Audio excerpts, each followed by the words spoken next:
அஸ்ஸலாமு அலைக்கும் வரஹ்மத்துல்லாஹி வபரகாத்துஹு. இன்றைக்கான பதிவில் ஆஷுரா உடைய தினத்தில் நாம் ஓத வேண்டிய இன்னும் நம்முடைய துஆக்கள் மிக விரைவில் ஏற்றுக்கொள்ளப்படக்கூடிய ஒரு அற்புதமான ஒரு திக்ரை பற்றி தான் நாம் பார்க்க போகிறோம். அல்ஹம்துலில்லாஹ், அல்லாஹ்வினுடைய கிருபையினால் ஆஷுராவுடைய தினத்தில் நாம் இருக்கிறோம். இந்த ஆஷுராவுடைய தினம் எப்படிப்பட்ட தினம் என்றால், இஸ்லாமிய வரலாற்றில் நபிமார்களின் வழித்தடங்களில் நிறைய மகத்துவமான நிகழ்ச்சிகளை தன்னுள் பொதிந்து வைத்திருக்கக்கூடிய ஒரு நாள் தான் இந்த ஆஷுராவுடைய நாள். நிறைய நிகழ்ச்சிகள், இன்னும் நிறைய சிறப்புகளை கொண்டுள்ள ஒரு நாள் இந்த ஆஷுராவுடைய நாள். இந்த ஆஷுராவுடைய நாளில் நாம் அல்லாஹ்விடத்தில் நாம் என்ன கேட்டாலும், நோன்பு வைத்து நாம் என்ன தேவைகள் கேட்டாலும், நம்முடைய நாட்டங்கள் எதுவாக இருந்தாலும், நாம் கேட்ட அந்த ஒரு நாளில் அந்த நோன்பு வைத்து அந்த இஃப்தாருடைய நேரத்திற்குள் நம்மினுடைய துஆக்கள், இன்னும் நம்முடைய தேவைகள், இன்னும் நம்முடைய நாட்டங்கள் எதுவாக இருந்தாலும் எல்லாவற்றையும் அல்லாஹ் தஆலா நிறைவேற்றி தருகிறான் என்று கூறப்படுகின்றது. அப்படிப்பட்ட ஒரு அற்புதமான ஒரு சிறப்பிற்குரிய இந்த ஒரு நாளில் நாம் வீணடித்து விடாமல் சரியான முறையில் இந்த ஒரு நாளை நாம் பயன்படுத்தி கொள்ள வேண்டும். இந்த ஒரு நாள் நமக்கு ஒரு வாய்ப்பாக அல்லாஹ் தஆலா கொடுத்திருக்கிறான். இன்னும் நமக்கு என்ன பிரச்சனைகள் இருந்தாலும், எவ்வளவு குடும்பத்தில் கஷ்டங்கள் இருந்தாலும், இந்த ஒரு நாளை பயன்படுத்தி கொண்டு நாம் சரியான முறையில் நம்முடைய தேவைகளை கேட்டுக்கொண்டு நாம் பயன்பெறுவோம்.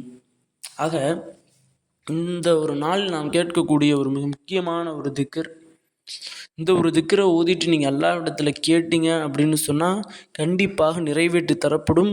ஏனென்றால் இந்த ஒரு திக்ர் ஒரு மனிதனுடைய வாழ்வை மாற்றிய ஒரு திக்ர், ஒரு மனுஷனோட வாழ்க்கையை மாற்றின ஒரு திக்ர் என்று கூட சொல்லலாம்.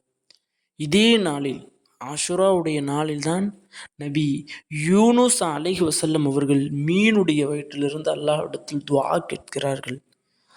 லா இலாஹ இல்லா அன்த சுப்ஹானக இன்னி குன்து மினல் ஸாலிமீன் என்ற இந்த ஒரு திக்ரை ஓதி அல்லாஹ்விடத்தில் உதவி தேடினாங்க, அல்லாஹ்விடத்தில் துஆ கேட்டாங்க.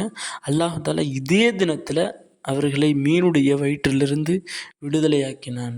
அதே போன்று இந்த ஒரு தினத்தில் அந்த ஒரு திக்ரை நாம் கேட்டு, அந்த லா இலாஹ இல்லா அன்த சுப்ஹானக இன்னி குன்து மினல் ஸாலிமீன் என்ற அந்த ஒரு திக்ரை நாம் அல்லாஹ்விடத்தில் கேட்டு நம்மினுடைய தேவைகளை நாம் கேட்டோம், நம்மினுடைய நாட்டங்களை நாம் கேட்டோம், நம்மினுடைய துஆக்கள் நாம் அல்லாஹ்விடத்தில் கேட்டோம் அப்படின்னு சொன்னால் கண்டிப்பாக அல்லாஹ் தஆலா ஆஷுராவுடைய தினத்தின் அந்த இஃப்தாருக்குள்ளே நம்மினுடைய துஆக்களை கபூல் செய்து தருவான், நம்முடைய தேவைகளை நிறைவேற்றி தருவான்.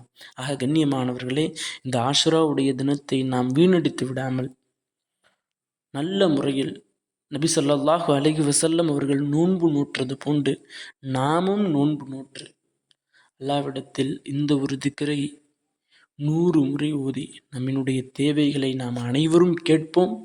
கண்டிப்பாக அல்லாஹ் தஆலா நம் அனைவருடைய தேவைகளையும் நிறைவேற்றி தருவான் என்று துஆ செய்தவனாக இந்த ஒரு பதிவை நான் முடித்துக்கொள்கிறேன். இந்த பதிவு பிடித்திருந்தால் ஷேர் செய்யுங்க, லைக் செய்யுங்க, கமெண்ட் செய்யுங்க, மறக்காமல் துஆ செய்யுங்க. அஸ்ஸலாமு அலைக்கும்.